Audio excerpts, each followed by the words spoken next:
केशव दौड़ दौड़ कर अपने छोटे भाई भोला के घर जाता है और भोला से कहता है, अरे भोला, अब देर मत कर। हमारे बड़े भैया की हालत बहुत खराब हो चुकी है। लगता है अब वो ज्यादा समय के मेहमान नहीं हैं। क्या? ऐसा कैसे हो सकता है? अभी तो सब ठीक था। अरे पहले तू साथ चल, पहले तुझे देखना चाहते हैं। यही उनकी आखिरी इच्छा है। भोला तुरंत अपने भाई के घर पहुंच जाता है। यार अब भैया, ये आपकी क्या हालत बना दी है? इतना कमजोर शरीर, ये सब कैसे हो गया? छोटे, अब बोलने की भी ताकत नहीं बची है। भोला, अगर इन्हें बचाना है तो अभी फैसला लेना पड़ेगा। इलाज बहुत महंगा है और डॉक्टर ने साफ कहा है कि सारी जिम्मेदारी पहले हमारे नाम होनी चाहिए, तभी इलाज शुरू होगा। आप क्या कहना चाहते हो? घर, जमीन, खेत, जो कुछ भी तुम्हारे नाम है, सब हमें दे दो तो सब फिर से हो जाएगा। भोला कुछ पल चुप रहता है। सामने बड़े भाई की हालत और मन में डर, दोनों ने उसकी सोचने की ताकत छीन ली थी। मेरे लिए संपत्ति से ज्यादा मेरे भाई की जान जरूरी है। कागज सामने रखे जाते हैं। भोला बिना ज्यादा पढ़े एक एक कर सब पर दस्तखत कर देता है। जैसे ही आखिरी कागज पर साइन होता है, अगले ही पल माहौल पूरी तरह बदल जाता है। हरिदत्त अचानक खाट से उठकर बैठ जाता है। अरे वाह छोटे, गजब कर दिया तूने। केशव जोर जोर से हंसने लगता है। देखा, बीमारी, इलाज सब नाटक था। तेरी सादगी और भरोसे का पूरा फायदा उठाया हमने। ये क्या बोल रहे हो? ये सब झूठ था? हाँ, झूठ था। और अब घर, जमीन, खेत सब हमारे नाम है। तू अब कुछ भी नहीं रहा। भैया, ऐसा मत करो। मेरी पूरी जिंदगी इसी घर से जुड़ी है। मेरी पत्नी है, मैं उसे कहाँ लेकर जाऊं? सड़क पर छोड़ दूं क्या? अब ये सब हमारी समस्या नहीं है। तूने कागजों पर साइन कर दिए, अब रोने धोने से कुछ नहीं बदलेगा। कम से कम मेरी जमीन वापस कर दो। रहने को एक कोना ही दे दो। मैं कहीं चला जाऊंगा। अब बहुत बोल रहा है तू। निकल यहां से। आज के बाद इस घर से तेरा कोई रिश्ता नहीं। भोला टूटा हुआ, रोता हुआ गांव की गलियों से निकल रहा था। पीछे से हरिदत्त और केशव अपने कपड़े ठीक करते हुए उसके पीछे पीछे आ जाते हैं। देख हरिदत्त, अगर इसने जाकर गांव वालों को सब कुछ बता दिया कि हमने धोखे से इसकी जमीन हड़प ली, तो कल से हम ही पूरे गांव में बदनाम हो जाएंगे। इसलिए अभी आखिरी दांव खेलना पड़ेगा। लोगों की नजरों में इसको इतना गिरा दो कि इसकी एक भी बात पर कोई भरोसा न करे। दोनों की नजर सामने लगे बागीचे पर पड़ती है। वही बागीचा गांव के बूढ़े माली का था, जो दिन रात मेहनत करके फलों के पेड़ों की देखभाल करता था। उस वक्त माली पेड़ के नीचे चारपाई डालकर सो रहा था। देख, वो बूढ़ा माली सो रहा है। चल, आज इसी के जरिए खेल पलट देते हैं। सच में दिमाग तो रब ने हमें पूरा दिया है। दोनों दबे पांव बागीचे में घुस जाते हैं। पेड़ों से फल तोड़ तोड़ कर जमीन पर फेंकने लगते हैं। डालियां हिलाते हैं, शोर मचाते हैं। फलों के गिरने की आवाज से बूढ़े माली की नींद टूट जाती है। वो हड़बड़ाकर उठता है। कौन है रे? कौन मेरे बाग में शोर मचा रहा है? मेरे पेड़ों को कौन बर्बाद कर रहा है? उसी वक्त शोर सुनकर भोला वहां पहुंच जाता है। अरे ये क्या हो रहा है? आप लोग ये क्यों कर रहे हो? बूढ़े आदमी की मेहनत पर क्यों पानी फेर रहे हो? जैसे ही भोला आगे बढ़ता है, हरिदत्त और केशव तुरंत पीछे हट जाते हैं।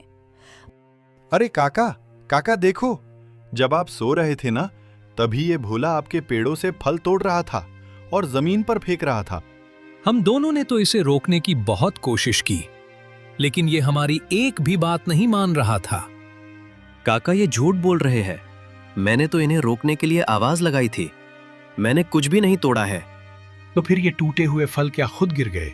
मेरी आंखों के सामने पूरा बाग उजड़ा पड़ा है।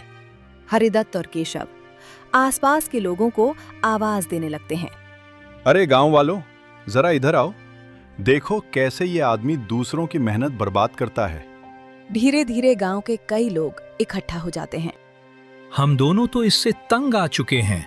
इसकी हरकतों की वजह से हमने इसकी शादी भी जल्दी करवा दी। सोचा शायद जिम्मेदारी आएगी तो सुधर जाएगा, लेकिन नहीं, ये आदमी आज भी नहीं सुधरा। पहले घर के झगड़े, अब गांव के बुजुर्गों की मेहनत पर हाथ साफ। ऐसा मत बोलो। मैंने कभी कुछ गलत नहीं किया। मेरी शादी इसलिए हुई क्योंकि मैं अपनी पत्नी से प्रेम करता हूँ।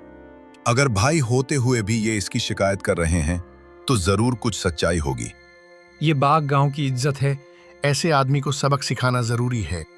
भोला बार बार सफाई देता है, लेकिन उसकी एक भी बात कोई सुनने को तैयार नहीं होता। मेरी बात सुन लीजिए, मैं निर्दोष हूँ। मैंने किसी का नुकसान नहीं किया। मारो इसको, ऐसे लोगों की वजह से ही गांव बदनाम होता है।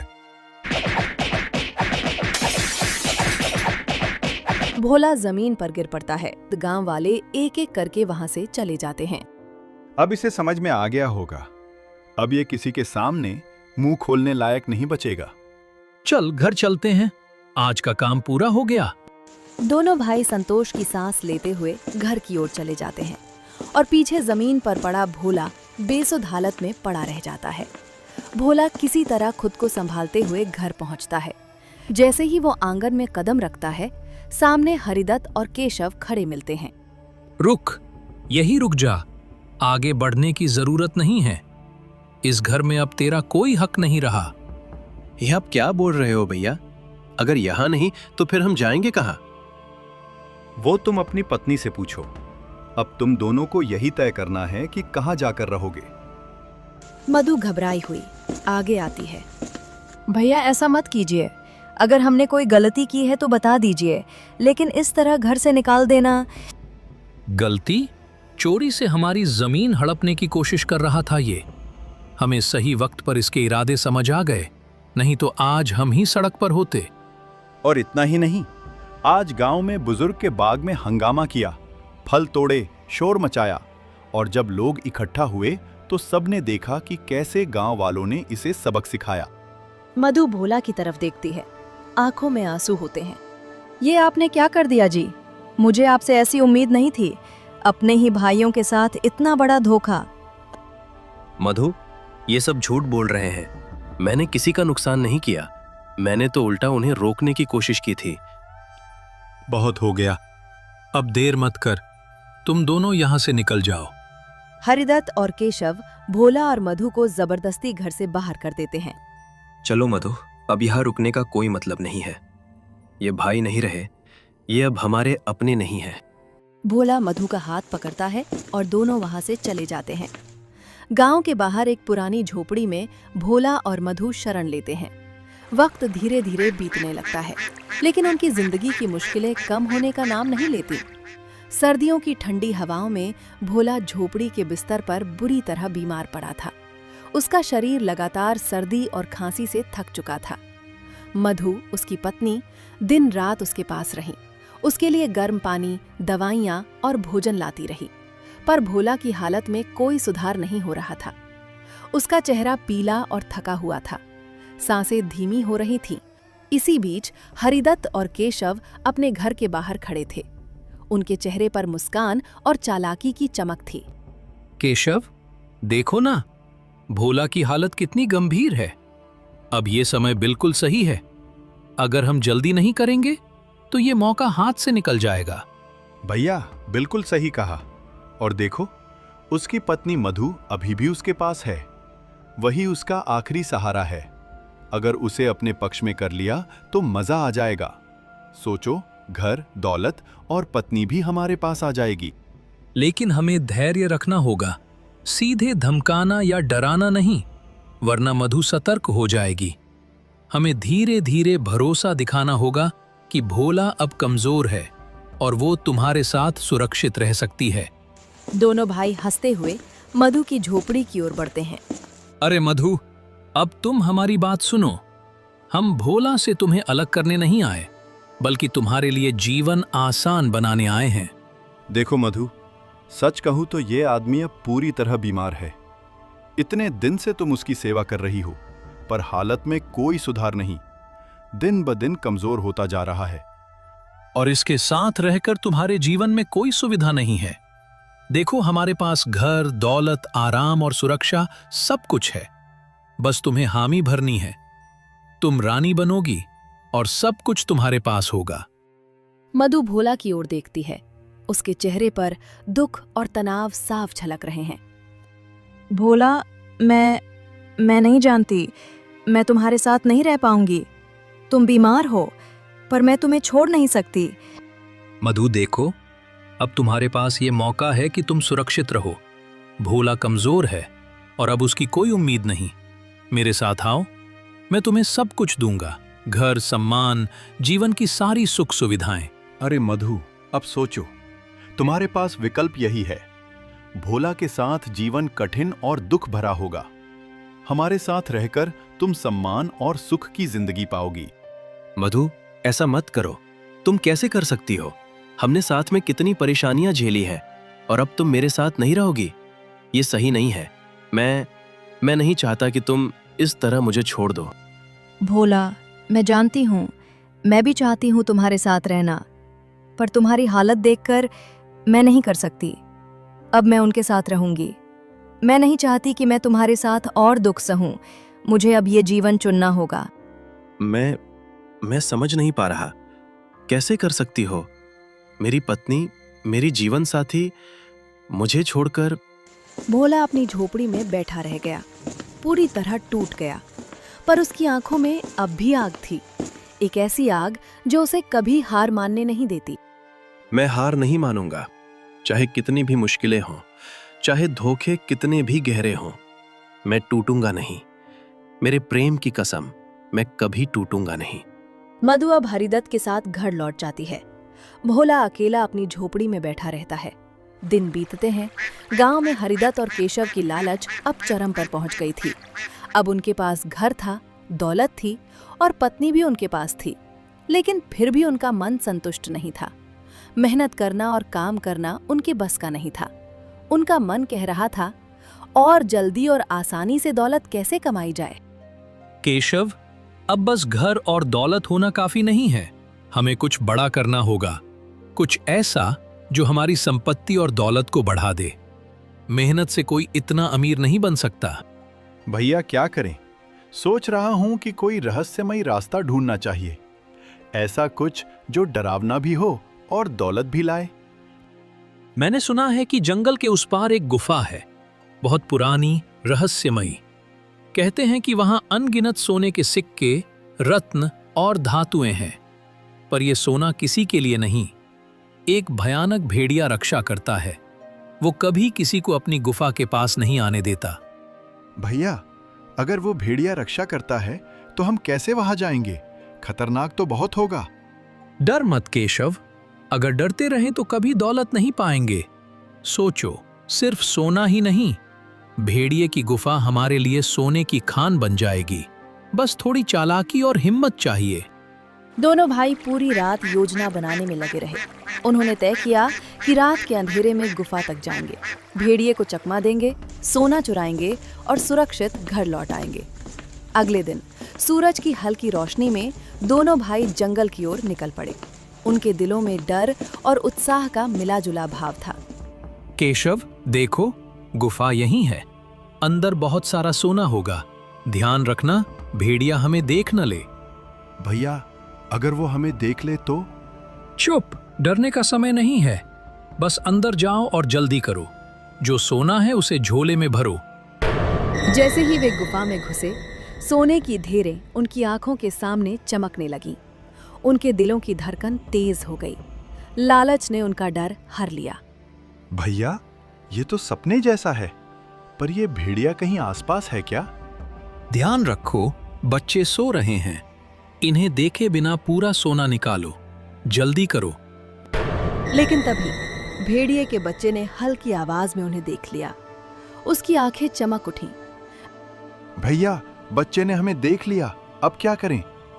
कोई रास्ता नहीं, इसे खत्म करना पड़ेगा। अगर ये बच गया तो भेड़िया पीछा करेगा। जल्दी करो। भैया, अब ये खत्म हो गया, जल्दी सोना निकालो।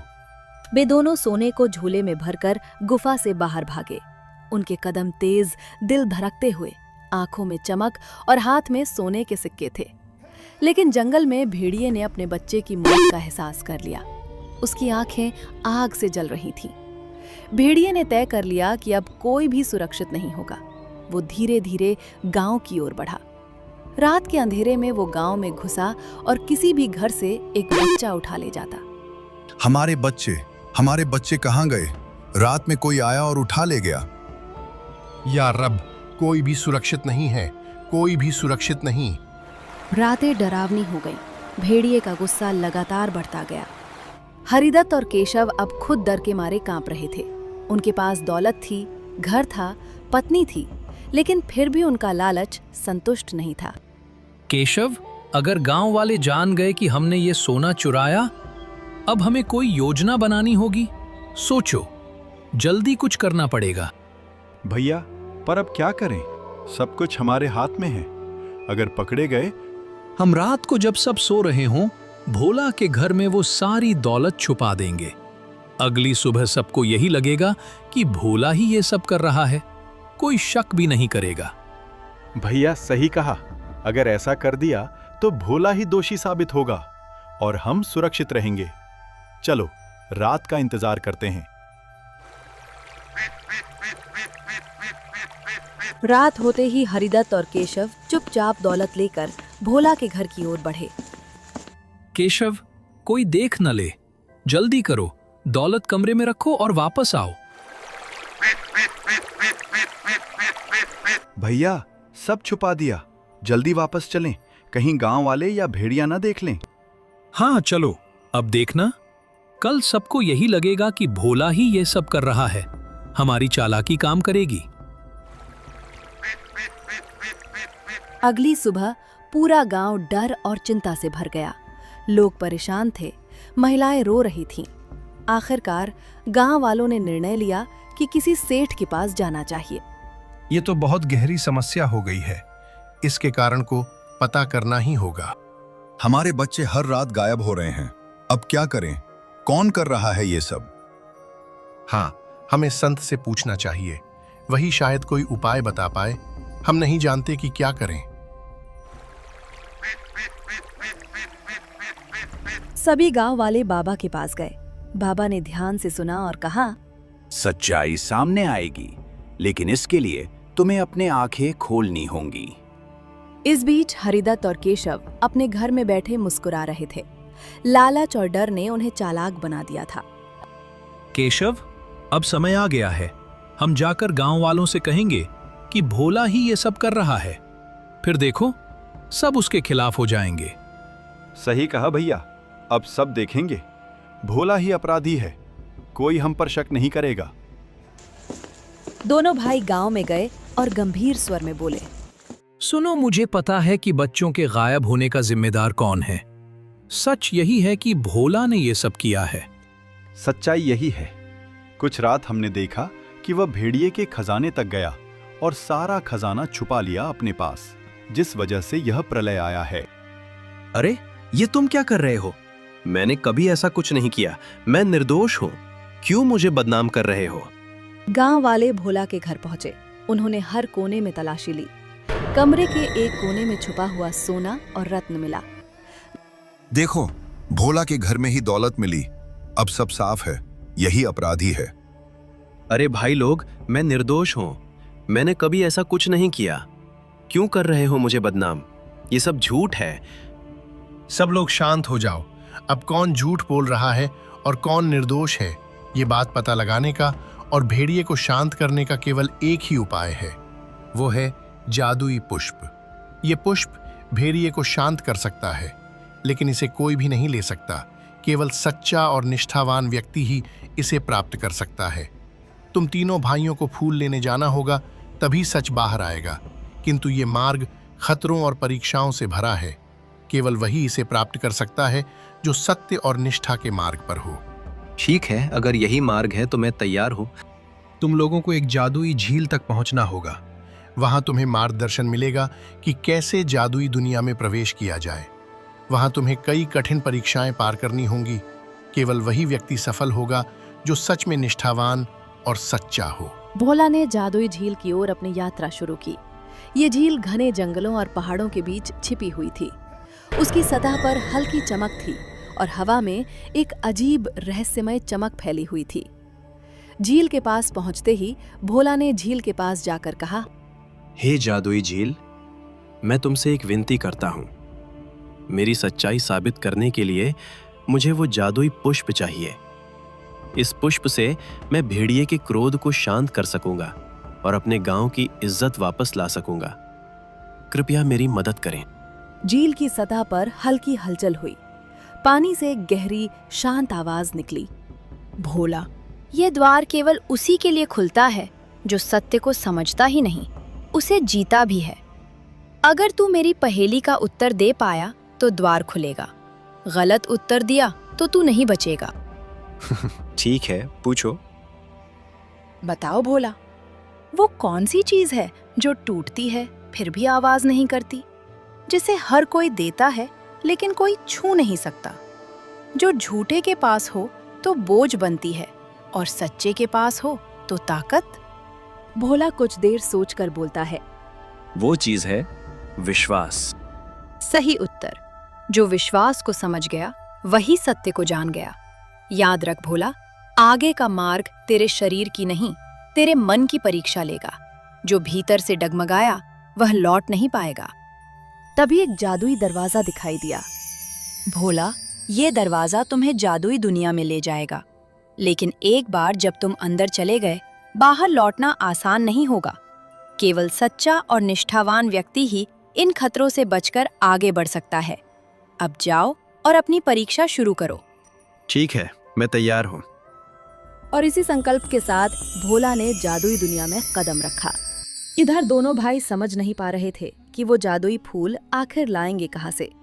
केशव, अगर भोला सच में उस जादुई दुनिया में पहुंच गया तो हमारा सब कुछ चौपट हो जाएगा। हाँ भैया, यही तो डर है। वो झील, वो दरवाजा, वो परीक्षाएं, वहां सिर्फ सच्चे लोग ही जिंदा लौटते हैं। और हम वहां गए तो पहला ही सच हमारे मुंह पर तमाचा मार देगा। हम झूठे हैं भैया। उस दुनिया में कदम रखते ही हमारी असलियत खुल जाएगी। अगर भोला वो जादुई पुष्प ले आया तो संत के सामने हमारी साजिश खुल जाएगी। गांव वालों को पता चल जाएगा कि खजाना हमने चुराया था। तो फिर हमें ऐसा खेल खेलना होगा कि भोला चाहे सच भी बोल दे पर कोई उसकी बात माने ही नहीं। कैसा खेल? हम खुद जादुई दुनिया में नहीं जाएंगे, लेकिन गांव वालों को यही दिखाएंगे कि हम ही वहां गए थे। लेकिन कैसे? बिना गए कैसे मानेंगे लोग? लोग सच नहीं देखते केशव, लोग जख्म देखते हैं और गांव में जाकर कहेंगे कि हम जादुई दुनिया से पुष्प लेकर लौट रहे थे, लेकिन रास्ते में भोला ने हम पर हमला कर दिया, हमसे पुष्प छीन लिया। और गांव वाले पहले से ही भोला को दोषी मान चुके हैं। बस यही तो हमारी ताकत है। जिस पर पहले शक होता है उसकी सच्चाई कोई नहीं सुनता। हम रोएंगे, कराहेंगे, कहेंगे कि भोला ने हमें धोखा दिया, कहेंगे कि वही भेड़िए के कहर की जड़ है। दोनों भाई एक दूसरे की तरफ देखते हैं। उनके चेहरे पर क्रूर संतोष उभर आता है। सेठ के पास चले जाते हैं और सारी बात बोलते हैं। सभी लोग उनकी बातों पर भरोसा कर लेते हैं और क्रोधित हो जाते हैं। इधर दूसरी ओर भोला जादुई दुनिया में आगे बढ़ता है। उसे एक सोने का हिरन मिलता है। आ गए भोला, तुम्हारा ही इंतजार था। क्या तुम बोल सकते हो? और तुम मुझे कैसे जानते हो? तुम्हारा यहाँ आना किस्मत में लिखा है। तुम ही हमारी रानी को ठीक कर सकते हो। रानी? कौन रानी? और मैं भला कैसे ठीक कर सकता हूँ? हिरन भोला को एक पत्थर की मूर्ति के पास ले जाता है। मूर्ति एक सुंदर महिला की थी। ये है हमारे लोक की रानी, किंतु एक श्राप ने इन्हें ऐसा बना दिया है। इनका श्राप तभी टूटेगा जब तुम इनका ताज लेकर आओगे। अगर मेरी वजह से किसी का भला हो सकता है तो मैं जरूर करूंगा। बताओ, मैं कैसे ला सकता हूँ मुकुट? सोने के हिरन के बताए मार्ग पर आगे बढ़ते ही भोला को एहसास हुआ कि ये रास्ता किसी साधारण मनुष्य के लिए नहीं है। चारों ओर फैली हरियाली अब धीरे धीरे सूखती हुई जमीन में बदलने लगी। कुछ दूरी पर पहुंचते ही रास्ता 3 दिशाओं में बंट गया। भोला जैसे ही आगे बढ़ा, जमीन से एक गूंजती हुई आवाज आई। जो यहाँ तक आया है उसे आगे बढ़ने से पहले त्याग देना होगा। जो अपने स्वार्थ से ऊपर नहीं उठ सकता, वो मुकुट तक नहीं पहुंच सकता। भोला के सामने एक पत्थर का पात्र प्रकट हुआ। उस पात्र में चमकते हुए आभूषण दिख रहे थे। ये धन तुम्हें दिया जा सकता है। अगर इसे स्वीकार कर लिया तो तुम्हें लौट जाना होगा। अगर आगे बढ़ना है तो इसे ठुकराना होगा। भोला उस धन को देखता है, वही धन जिसकी लालसा ने उसके भाइयों को अंधा कर दिया था। जिस धन के लिए इंसान इंसानियत खो दे, वो धन मेरे किसी काम का नहीं। मुझे मुकुट चाहिए। जैसे ही भोला पीछे हटता है, वो धन राख में बदल जाता है और एक मार्ग अपने आप खुल जाता है। आगे एक विशाल गुफा आती है। भीतर एक घायल प्राणी पड़ा हुआ है। उसकी सांसें धीमी हैं। अगर इसकी सहायता की तो समय नष्ट होगा। अगर आगे बढ़े तो मुकुट शीघ्र मिलेगा। भोला रुक जाता है। अगर किसी की पीड़ा देखकर भी मैं आगे बढ़ जाऊं, तो मुकुट पाकर भी मैं योग्य नहीं रहूंगा। वो उस प्राणी की सहायता करता है। उसकी सांसें स्थिर होती हैं और तभी गुफा की दीवार स्वयं खुल जाती है। गुफा के भीतर एक ऊंचा स्तंभ है। उस पर रखा है महारानी का मुकुट। उससे हल्की स्वर्णिम आभा निकल रही है, लेकिन वो किसी को बुला नहीं रहा, बल्कि परख रहा है। भोला धीरे धीरे आगे बढ़ता है। जैसे ही वो मुकुट के पास पहुंचता है, मुकुट की चमक स्थिर हो जाती है। भोला दोनों हाथों से मुकुट उठाता है और मूर्ति के पास लेकर वापस आ जाता है। मूर्ति को मुकुट पहनाते ही वो एक इंसानी रानी में बदल गई। तुम्हारा बहुत बहुत शुक्रिया। मैं इस श्राप से बहुत सालों से यहाँ फंसी थी। मुझे खुशी है कि मेरी वजह से किसी की मदद हुई, पर अब मुझे आगे बढ़ना होगा। मैं जिस काम के लिए आया हूँ उसे पूरा करना होगा। रुको, ये खंजर अपने साथ ले जाओ। आगे के रास्ते में ये तुम्हारी मदद करेगा। भोला आगे बढ़ जाता है। काफी दूर चलकर उसे एक पिंजरा दिखाई देता है, जिसमें भेड़िया का बच्चा कैद था। भोला उसे देख चौंक जाता है। अरे, ये तो वही भेड़िया का बच्चा है जिसके लिए गांव में तबाही आई है। मुझे इसे आजाद करना होगा। भोला जैसे ही पिंजरे का ताला खोलने आगे बढ़ा, तभी गुफा की दीवारें कांपने लगी। जमीन पर भारी कदमों की आवाज गूंज उठी। अचानक अंधेरे से एक भयानक आकृति बाहर आई। लाल आंखें, नुकीले दांत और गुस्से से भरा चेहरा। वो दानव था। रुक जा मानव, मेरी कैद को छूने की हिम्मत कैसे की तूने? दानव की आवाज से पूरी गुफा थर्रा उठी। ये बच्चा निर्दोष है। इसे कैद करने का तुझे कोई अधिकार नहीं। अधिकार? इस जंगल में केवल मेरी शक्ति का अधिकार चलता है। रुक जा, अभी भी समय है। इसे छोड़ दे और वापस लौट जा। मैं किसी की बात नहीं सुनता। आज तेरा अंत तय है। दानव की चीख गूंजी और अगले ही पल उसका शरीर राख में बदल गया। भोला तुरंत पिंजरे की ओर बढ़ा और ताला तोड़ दिया। अब तुम आजाद हो। भेड़िए का बच्चा बाहर आया। उसने एक पल भोला की ओर देखा, मानो धन्यवाद कह रहा हो, किंतु अचानक हवा चली, तेज रोशनी फैली और भेड़िए का बच्चा वहीं से अदृश्य हो गया और रानी प्रकट हो जाती है। किंतु मैं जिस जादुई फूल के लिए यहाँ आया था, वो तो मुझे मिला ही नहीं। मैं अपनी बेगुनाही कैसे साबित करूंगा? जादुई फूल जैसी यहाँ कोई चीज नहीं है। ये बस इन लोगों की अफवाह है। तुम चिंता मत करो, तुम गांव वापस जाओ। भोला रानी की बात सुनकर वापस गांव आ जाता है और सबको उसके साथ बीती हुई घटनाएं बताता है। तू यहाँ क्यों आया है? तेरा सच तो पहले ही सामने आ चुका है। कैसा सच?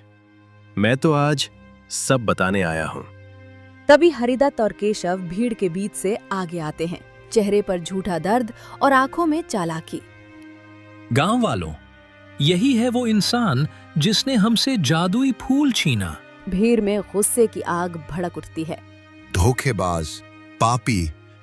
नहीं, ये झूठ बोल रहे हैं। मैंने कुछ नहीं किया। तभी अचानक तेज हवा चलने लगती है। आसमान में अजीब सी आवाज गूंजती है। झाड़ियों के पीछे से एक चमकती हुई आकृति सामने आती है। वो है भेड़िए का बच्चा। ये क्या है? आज मैं सच बताने आया हूँ। हरिदत्त और केशव के चेहरे का रंग उड़ जाता है। मेरे पिता उस गुफा के रक्षक थे। भोला ने मुझे बचाया, अपनी जान जोखिम में डालकर मुझे कैद से छुड़ाया। तो ये सब झूठ था? हाँ, सारा पाप हरिदत्त और केशव का है। भोला एक सच्चा और नेक इंसान है। इतना कहकर वो गायब हो जाता है। नहीं, नहीं, हम मजबूर थे।